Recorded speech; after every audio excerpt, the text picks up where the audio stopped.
إن الحمد لله نحمده ونستعينه ونستغفره ونعوذ بالله من شرور أنفسنا ومن سيئات أعمالنا من يهده الله فلا مضل له ومن يضلل فلا هادي له وأشهد أن لا إله إلا الله وحده لا شريك له وأشهد أن محمدا عبده ورسوله يا أيها الذين آمنوا اتقوا الله حق تقاته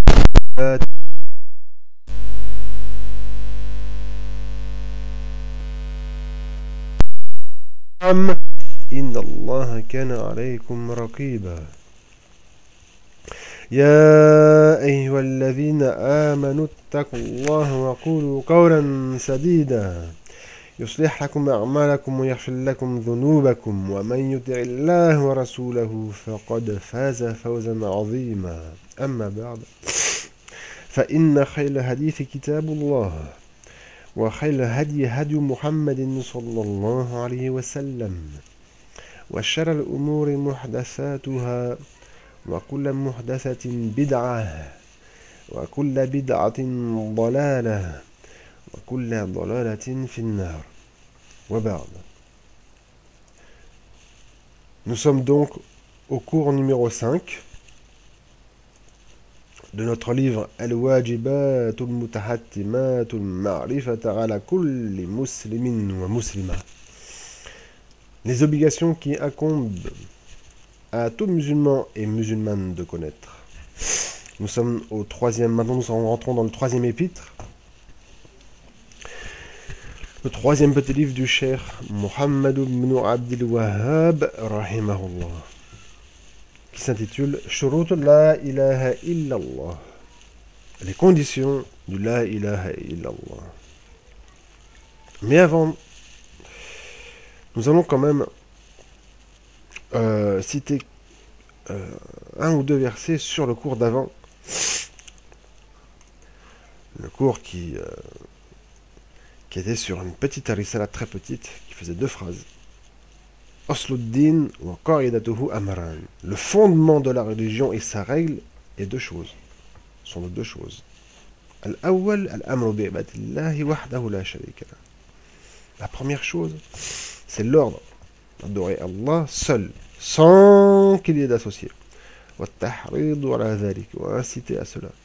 Wa al-muwalatu fi, et s'allier en ceci. Et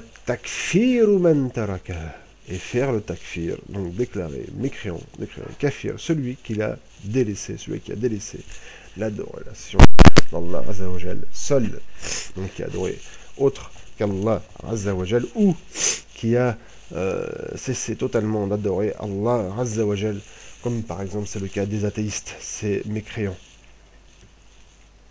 La deuxième chose, la deuxième affaire est le fait de prévenir du shirk, de l'association dans l'adoration à Allah Azza wa Jal. Ensuite, et réprimer dans cela. Ensuite, et le fait de prendre en animosité dans ceci, donc de prendre ennemi celui qui fait du shirk, celui qui adore autre qu'Allah Azza wa Jal. Et pour finir, comme le cheikh Muhammad ibn Abdul Wahhab rahimahullah a dit,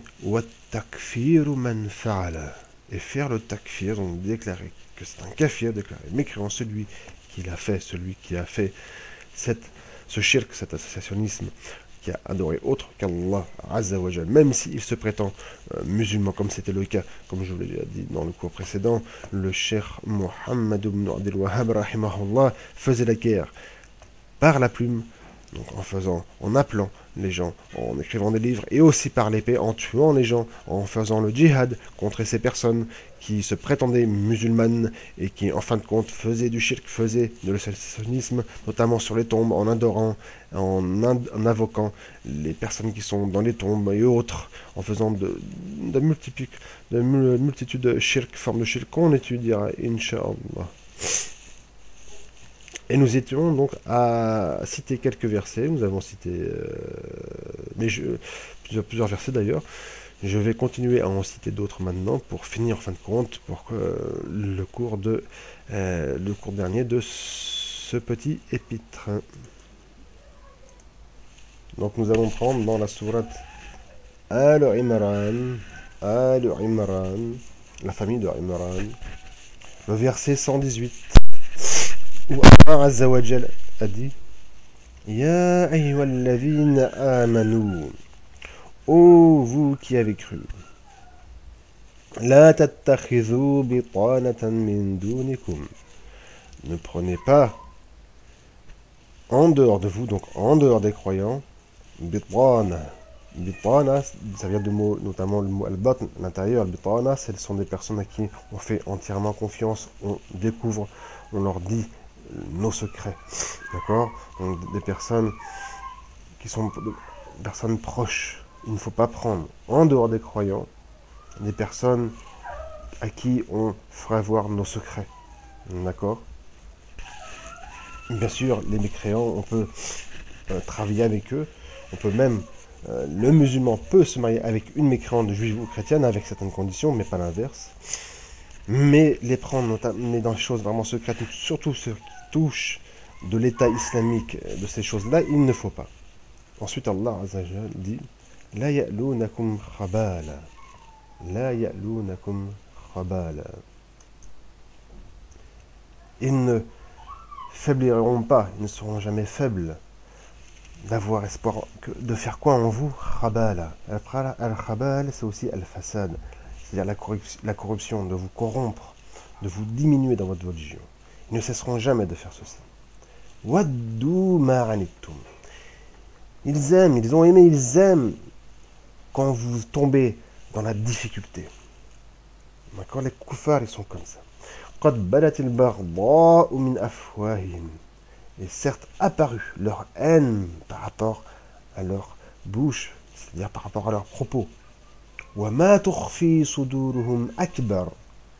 Et c'est que leur poitrine cache est encore plus grand. Donc déjà, comme Allah nous dit, que par rapport à leurs paroles, à leurs propos des mécréants, il apparaît une haine envers nous.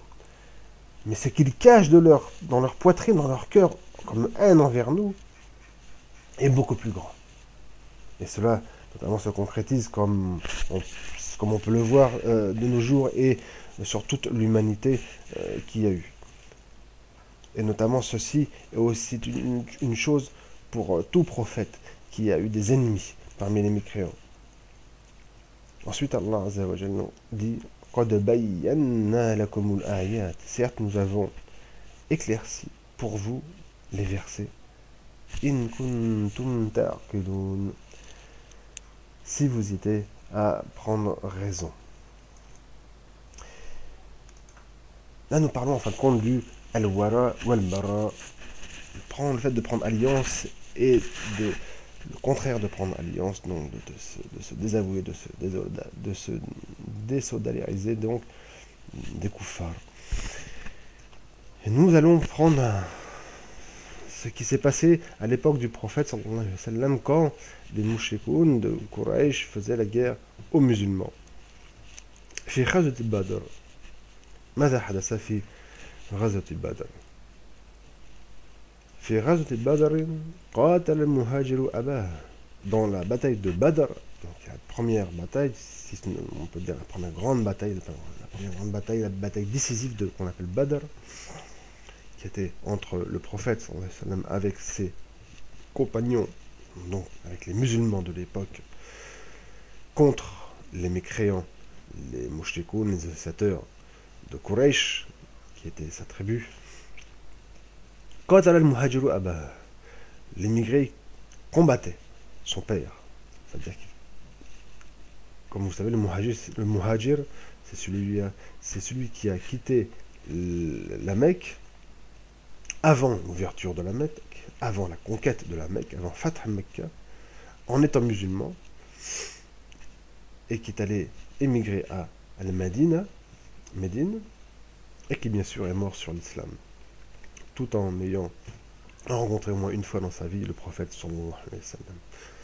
Donc le muhajir, dans la période de Badr, pouvait combattre qui? Abahu, son père, ou abnahu, son fils, ou akhahu, ou son frère, ou ashiratahu, ou sa famille, min al-mushrikin, parmi les associateurs. Durant le combat, il pouvait faire ça. Wahum banu watanin wahid. Et eux, ils étaient les fils d'une seule nation à la base, Quraysh, mais ils n'avaient pas de nationalisme entre eux, surtout pour ceux qui étaient des musulmans. Et ce qui doit toujours être des musulmans. Il n'y a pas de nationalisme. On ne se bat pas pour un drapeau, pour une patrie, pour une nation. On se bat pour la ilaha illallah. On se bat pour l'islam. On se bat pour Allah Azza wa Jal. Comme le prophète sallallahu alayhi wa sallam a dit, Man qatala li takun kalimatullahi hiya al-ulya fahuwa fi sabilillah. Qui combat par les armes, qatala, afin que la parole d'Allah soit la plus haute, alors il est dans le chemin d'Allah. Celui qui combat, bien sûr, pour que la parole de son pays, de sa nation, de son drapeau, d'autres jahiliyyah, il n'est pas dans le chemin d'Allah Azza wa Jal, mais il est dans le chemin du shaitan. Donc, exemple par exemple pour ce qui s'est passé à Badr, Abu Ubaida ibn al-Jarrah. Donc cette personne qui s'appelle Abu Ubaida ibn al-Jarrah, qatala abahu, il a tué son père. Omar qatala khalahu, et Omar avait tué son oncle maternel. C'est quelque chose de très important durant le combat. D'accord?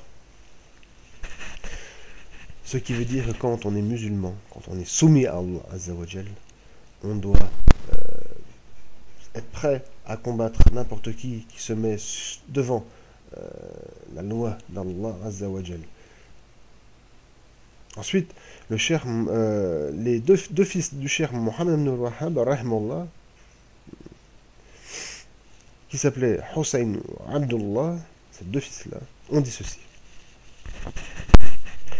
Et là maintenant, c'est par rapport notamment au takfir. Faman qala la u'adi al-mushrikin. Donc celui qui dit, moi, je ne prends pas en animosité les mushrikin. Et bien sûr, quand on dit les mushrikin ici, les associateurs, ce sont les associateurs parmi ceux qui se prétendent musulmans, qui font toujours la shahada, qui attestent comme quoi il n'y a pas de divinité par Allah sauf Allah, et que le prophète, et que Mohammed est son prophète, mais malheureusement pour eux, ils font du shirk et sont sortis de l'islam, ils sont des mushrikoun, des kuffars. Donc, les deux fils du cheikh Mohammed ibn al-Wahhab rahimahullah, Hussein ou Abdullah, ont dit Faman qala lahu adi al-mushrikin. Donc, celui qui dit je ne prends pas en animosité les associateurs.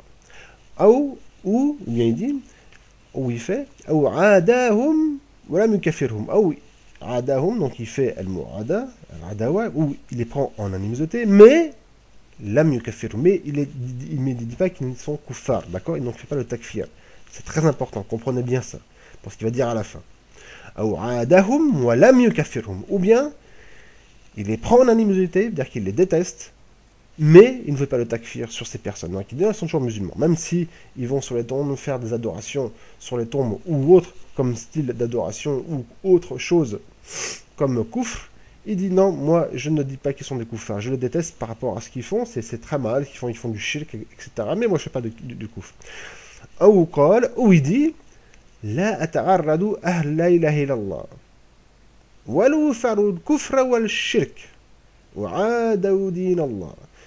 je ne me mets pas en travers des gens du La ilaha illallah. Et même s'ils font le kufr et le shirk, et ils prennent en animosité la religion d'Allah. Ou que cette personne dise La ata'arlu lil qibab. Moi, je ne me mets pas en travers des al-qibab, donc des coupoles. Il voulait dire ça, des coupoles, c'est-à-dire des mausolées. C'est-à-dire des mausolées où on faisait l'adoration à autre qu'Allah, Azza wa Jal, c'est-à-dire qu'on adorait que des gens allaient adorer ceux qui étaient dans ces tombes, dans ces mausolées.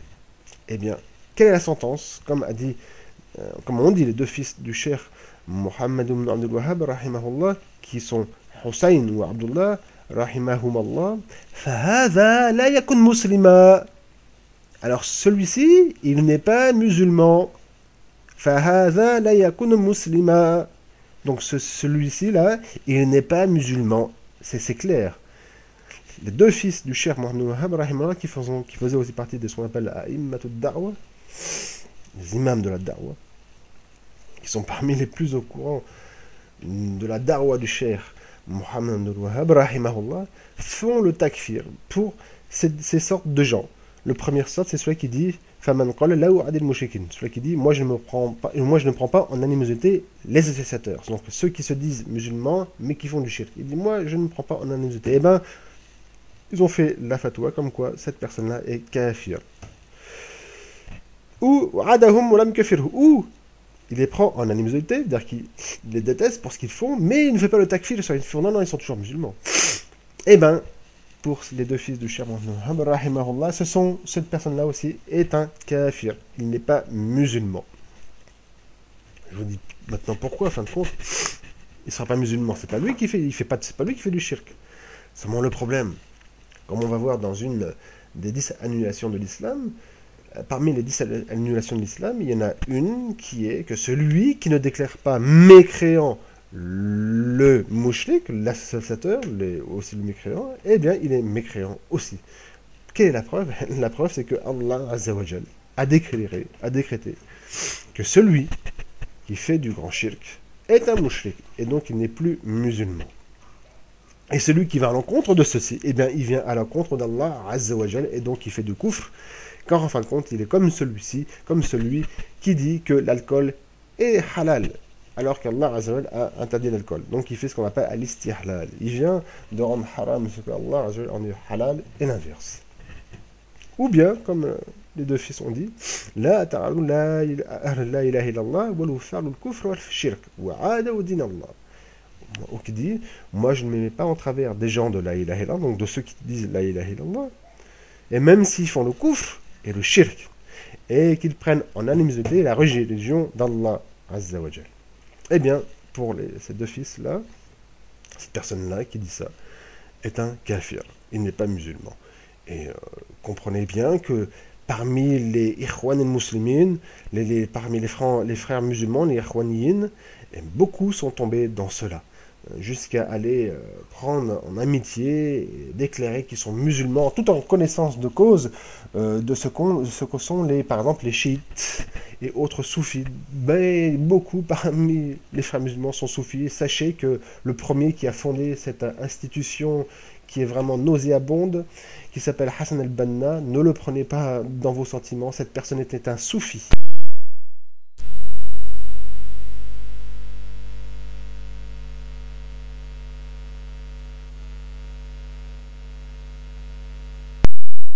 Telle secte soufie, faire des adorations et autres. C'était un soufi. Problème aussi, lui-même le reconnaissait.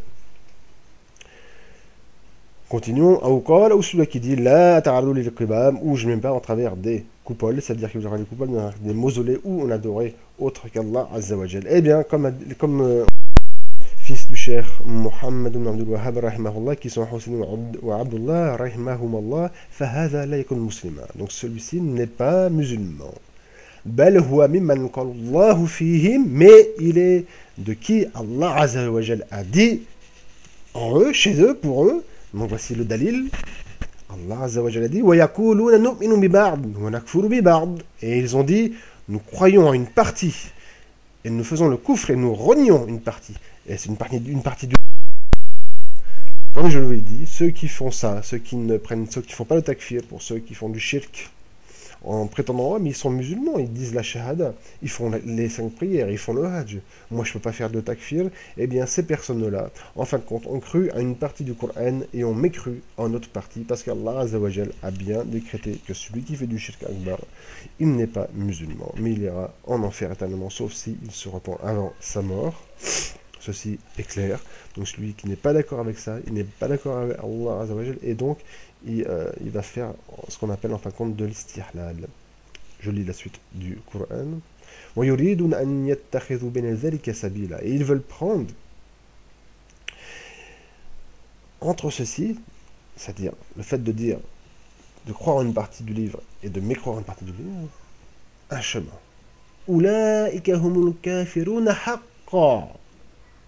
et ce sont eux les véritables mécréants.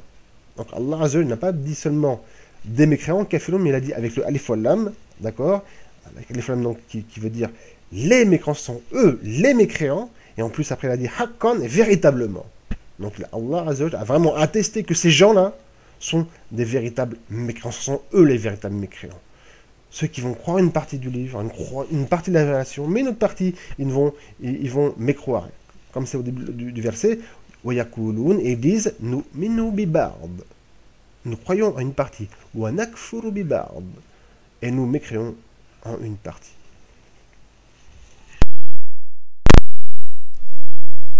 Ensuite, les deux fils du chien.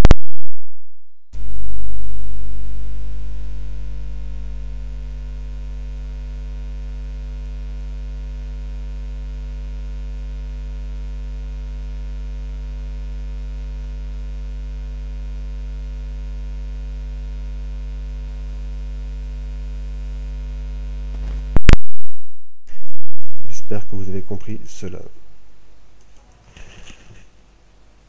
Munabazatahum. Munabazatahum, c'est-à-dire qu'il faut s'éloigner d'eux, s'écarter d'eux avec khilaf, avec le fait d'être en désaccord. Il faut le concrétiser comme ceci. Et ensuite, wa takfirahum, et faire leur takfir. Donc, je relis cette phrase des deux fils du cheikh Muhammad ibn al-Wahhab rahimahumullah. Wallahu awjaba mu'adat al-mushrikin. Et Allah a rendu obligatoire le fait de prendre les mushrikin comme ennemis, wa munabazatahum, et le fait de se séparer d'eux, wa takfirahum, et wa takfir, ce mot que beaucoup détestent, wa takfir, wa takfirahum, le fait de faire leur takfir, c'est obligatoire. Allah Azza wa Jalla a rendu obligatoire le fait de faire leur takfir, de les déclarer mécréants. Cette parole se trouve dans un livre qui s'appelle Ad-Durar As-Saniyya, et c'est pas As-Sunniyya, As-Saniyya, au volume 10, à la page 139. Et ici, nous pouvons d'ailleurs lire cette sourate qui est formidable, qui est sourate al-Kafirun, la sourate des mécréants. Comme je vous l'ai dit, Allah Azza wa Jalla, ni son prophète sallallahu alayhi wa sallam n'utilisait le mot Ghayn Muslimin, les non-musulmans. Ça n'existe pas dans le Coran ni dans la Sunna. Les non-musulmans, ça n'existe pas. Il y a al-Kafirun, les mécréants. Il y a les musulmans ou al-Kafirun. Il y a les musulmans et les mécréants. Comme on dit pas pour les musulmans que ce sont des non-mécréants. Pourquoi ne dirons-nous pas ça? Pourquoi ceux qui parlent et qui disent il y a les non-musulmans, pourquoi ils ne disent pas il y a les non-musulmans et il y a les non-mécréants pour parler des musulmans, en parlant des noms, les non-ceci, les non-cela? Vous comprendrez par faiblesse. Quand ceux-là disent ceci ou quand nous disons ceci, c'est en fin de compte par faiblesse. Et oui. Alors ces gens vont dire oui, mais nous sommes dans une position de difficulté, de faiblesse, donc il y a une hikmah, le fait d'avoir un certain comportement. Et nous leur disons oui, c'est vrai, mais il y a des limites, et ces comportements ont été légiférés. Et sachez que Surat al-Kafirun, donc la sourate des mécréants, a été descendu à la Mecque, dans une position où le prophète sallallahu alayhi wa sallam et les musulmans de l'époque étaient en très forte faiblesse, car ils se faisaient notamment torturer, tuer, d'accord, ils subissaient aussi ce qu'on peut appeler un embargo économique, hein. Plus personne ne pouvait le faire d'acte de vente avec eux. C'est pas les Américains qui ont inventé ça, hein, c'était bien avant. Et malgré ceci, eh bien le Coran, donc Allah Azza wa Jal, disait Al-Kafirun, les mécréants, ainsi que le prophète sallallahu alayhi wa sallam, et disait aussi Al-Mushrikun, les associateurs. Donc ce verset, c'est cette sourate qui commence par ceci, Bismillahirrahmanirrahim, Qul ya ayyuhal kafirun, dit, ô vous les mécréants.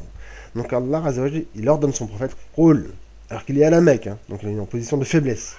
Qul, dit, c'est un ordre, c'est obligatoire. Le prophète sallallahu alayhi wa sallam qui dit quoi? Ya ayyuhal kafirun, ô vous les mécréants. Ce n'est pas Ya ayyuha ghayrul muslimin, ô vous les non-musulmans. Il veut dire ô vous les mécréants. Donc ceux qui font le darwa en France, en Belgique ou ailleurs, et qui doivent faire le prêche envers les mécréants, ils doivent les appeler comme le prophète sallallahu alayhi wa sallam faisait, comme il a été ordonné de faire. Ô vous les mécréants, la a'budu ma ta'budun, je n'adore pas ce que vous adorez. Wala antum abiduna ma a'bud, et vous n'êtes pas à adorer ce que j'adore. Wala ana abidun ma abatum, et moi je n'adore pas ce que vous adorez. Wala antum abiduna ma a'bud, et vous n'êtes pas à adorer ce que j'adore. Lakum dinukum waliyadin, à vous votre religion et à moi ma religion. Ensuite, nous allons aller dans la sourate At-Tawbah, au verset 29. Et là, par contre, c'est un verset qui est descendu alors que les musulmans, et ses compagnons, à Médine, ils étaient en position de force. Allah Azza wa Jalla a dit ceci. قاتلوا الذين لا يؤمنون بالله ولا باليوم الآخر. Combattez par les armes, parce que le verbe qatala, c'est combattre par les armes. Le verbe jahada, c'est combattre, c'est le djihad, mais ça peut englober le djihad contre le shaitan, contre soi-même, contre les mécréants avec les armes, et aussi avec la langue, c'est par le prêche. Mais le verbe qatala, c'est combattre par les armes, qui vient du verbe, du mot al-qatl, le fait de tuer. D'accord. Qatilu alladhina la yu'minuna billahi wa la bil yawmil akhir. Combattez par les armes ceux qui ne croient pas en Allah et ne croient pas au jour dernier. Wala yuharrimuna ma harama Allah wa rasuluhu, et qui ne déclarent pas haram, interdit, ce que Allah Azza wa Jalla et son messager ont déclaré haram, interdit. Wala yadinuna din al-haqqa, et ils ne prennent pas comme religion la religion de la vérité. Min alladhina utul kitab, parmi les gens du livre, parmi les gens de la Bible, c'est-à-dire les chrétiens et les juifs. Hatta yu'tul jizya an yadin wa hum saghirun, jusqu'à ce qu'ils donnent la jizya, jusqu'à ce qu'ils donnent la capitation d'une main, alors que eux ils sont, on va dire, saghirun, on va pouvoir le traduire par avilis, ils sont avilis, d'accord. Donc le djihad ici, par l'épée, le but du djihad, c'est que les gens du livre, notamment de la Bible, les juifs et les chrétiens, doivent soit devenir musulmans, soit donner la jizya. Sinon, c'est le combat jusqu'à la mort. Qu'Allah nous accorde la victoire dans cette dunya, dans Al-Akhirah. Nous restons toujours dans la sourate At-Tawbah, une sourate qui parle beaucoup de djihad, notamment, qui a aussi un autre nom, qui est sourate Al-Fardiha, celle qui découvre, parce qu'elle a découvert les munafiqoun, ceux qui cachent leur mécréance et qui affirment une islam. Allah Azza wa Jalla les a découverts par cette sourate. Il nous a donné des indications par lesquelles on peut les reconnaître. Nous ne sommes pas là ici pour l'instant. Nous sommes au verset de cette sourate, vraiment magnifique, sourate At-Tawbah, comme toutes les sourates d'ailleurs. Au verset 65 et 66, Allah Azza wa Jalla nous dit Wala in sa'altahum layakulunna innama kunna nakhud wa nal'ab. Et si tu les questionnes, ils diront, certes, nous ne faisons que de plonger dans la conversation et de jouer. Qul, dis, abillahi wa ayatihi wa rasulihi kuntum tastahzi'un. Dis, est-ce que c'est d'Allah et de ses versets et de son messager que vous vous moquiez? La ta'taviru, ne prenez pas d'excuses. La ta'taviru, al-i'tizar, al-uzr, ne prenez pas d'excuses. Qad kafartum ba'da imanikum. Certes, vous avez mécru, vous êtes devenu kuffar, mécréant, après avoir eu la foi. Donc là, c'est une des preuves comme quoi un musulman peut devenir mécréant, même si pourtant il ne le savait pas, il ne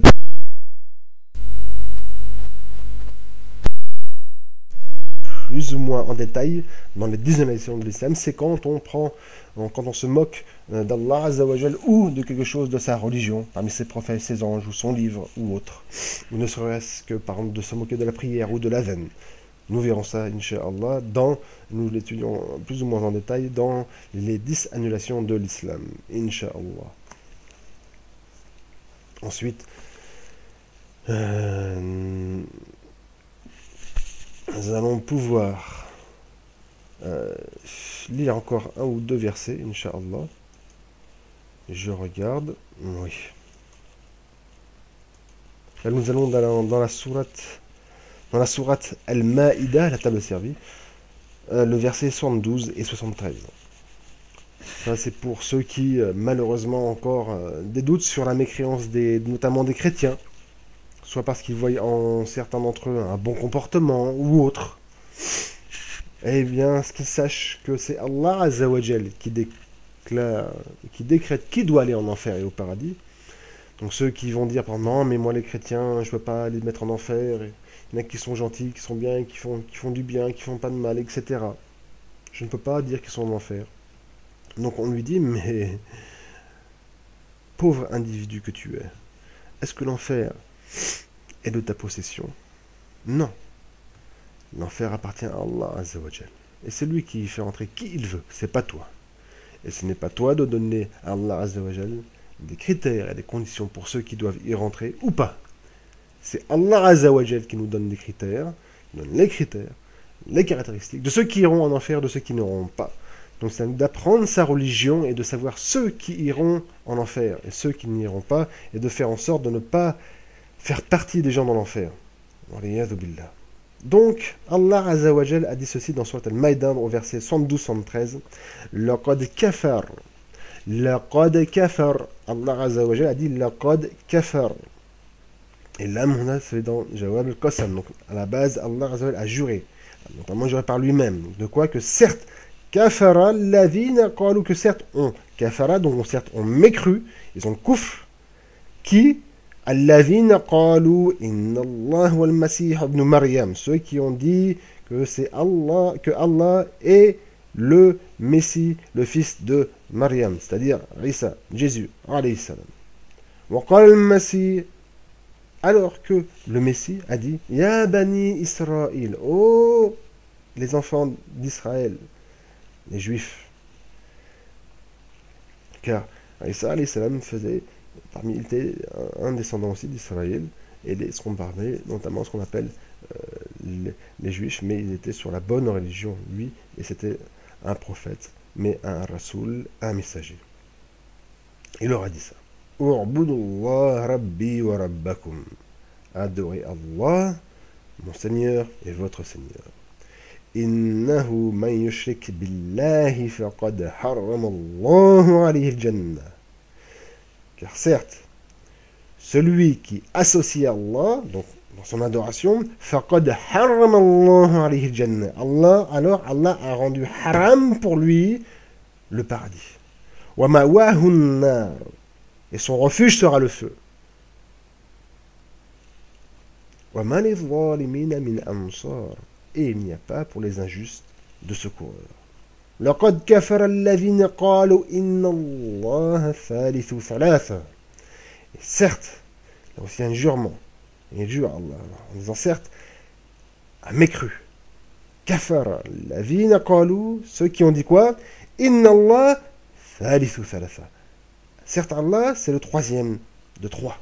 C'est-à-dire la Trinité, ceux qui disent la Trinité, les chrétiens. وما من إله إلا إله واحد. Alors qu'il n'y a pas de divinité, sauf une seule divinité. Et s'ils ne cessent pas de ce quoi ils disent,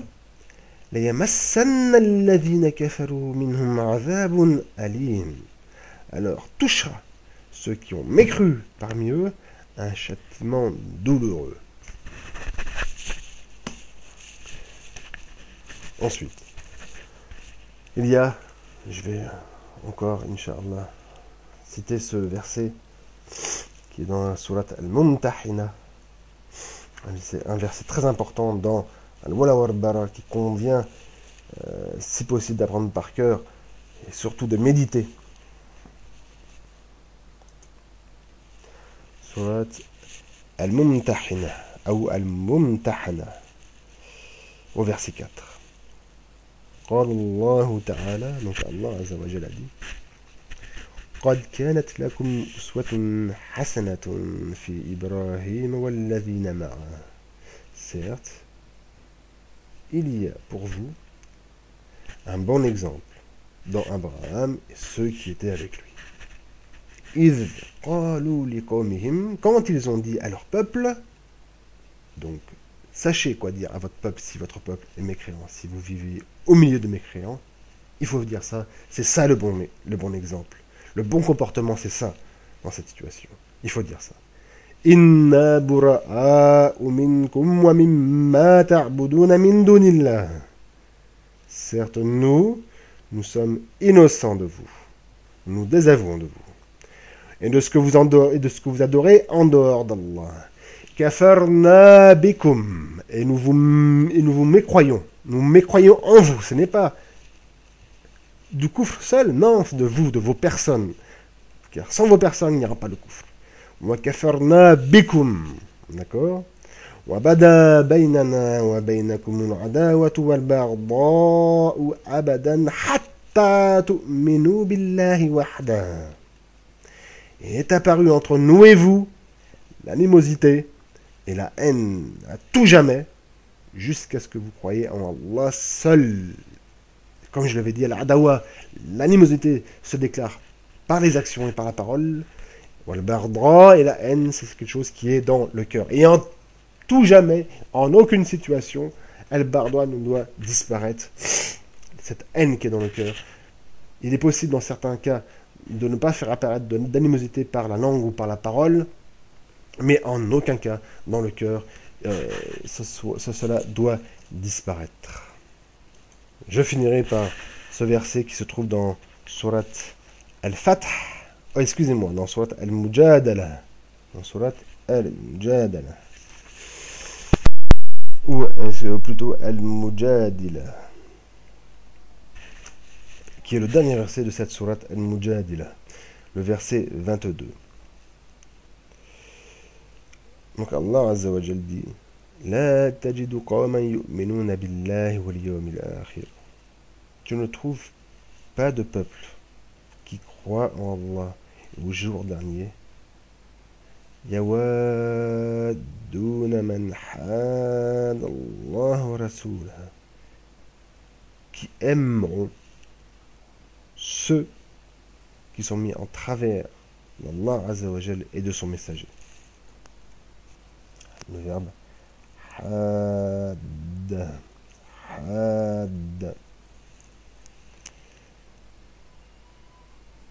qui veut dire, qui implique aussi le fait de désobéir, de n'avoir comme base le fait de ne pas obéir à Allah et à son messager. Donc, ce sont les mécréants qui sont visés ici. وَلَوْ كَانُوا آبَاءَهُمْ, et même s'ils sont leurs pères, أو أبناءهم, ou leurs fils, أو إخوانهم, ou leurs frères, أو عشيرتهم, ou leur famille. أولئك كتب في قلوبهم الإيمان. Cela est écrit dans leur cœur. Donc c'est inscrit dans leur cœur al-iman, la foi. Pour ceux qui croient en Allah Azza wa Jal, d'accord, et en son un jour dernier, ils ne peuvent pas aimer les mécréants, même s'ils font partie de leur proche famille. Et ceux qui font ça, Allah Azza wa Jal inscrit dans leur cœur la foi, wa ayyadahum bi ruhin min, et il les assiste, Allah Azza wa Jal les assiste bi ruhin min, d'un esprit venant de lui. L'esprit ici, c'est la guidée et le secours. On dit aussi que c'est le Coran. ويدخلهم جنات تجري من تحتها الأنهار خالدين فيها. Et il les fait rentrer dans des paradis, dans des jardins. Parce que sachez que le mot al-jannah, en arabe, ça veut dire le jardin. Ici, c'est jannatin, donc des jardins. Des jardins, bien sûr, qui sont dans ce qu'on appelle le paradis en français. Tajri min tahtiha al-anhar, d'où coulent en dessous de ces jardins des rivières. Khalidina fiha, éternellement dans, en eux, dans ces jardins, dans ces paradis. Radiyallahu anhum wa radu an. Allah les agréé et eux l'agréent. Oulaïka Hizbullah. Ce sont eux le Hizbullah. Comme je l'avais dit dans le Coran, le mot Hizbullah vient 2 fois. Ici, nous voyons la deuxième fois. Et bien sûr, le Hezbollah, c'est pas le Hezbollah qui se prétend, le parti d'Allah, là, au Liban, ce sont des chiites, ce sont des kuffars, d'accord, ce sont plutôt de Hizb Shaitan, c'est le parti du Shaitan, du Satan. Comme je l'ai dit, le fait de se nommer d'une chose ne fait pas qu'on ait cette chose, il faut venir avec les caractéristiques. Sinon, qu'est-ce qu'on fait? On achète une bouteille de vin, j'enlève l'étiquette, je mets jus de raisin et ça devient halal. Non, l'étiquette ne suffit pas. Il faut voir ce qu'est la chose en elle-même.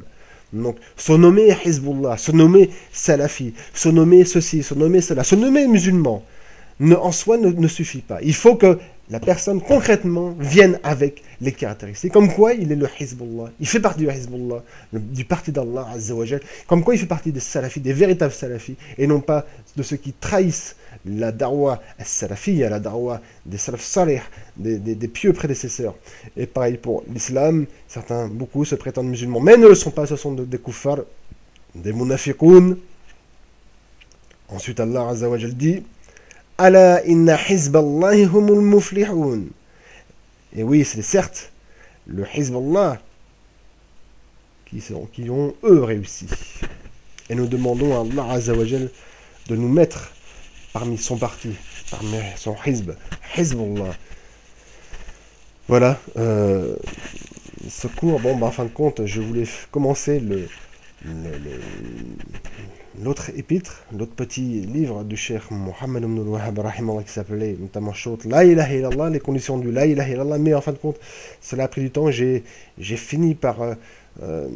j'ai complété en fin de compte le cours d'avant, en donnant des choses supplémentaires, d'accord?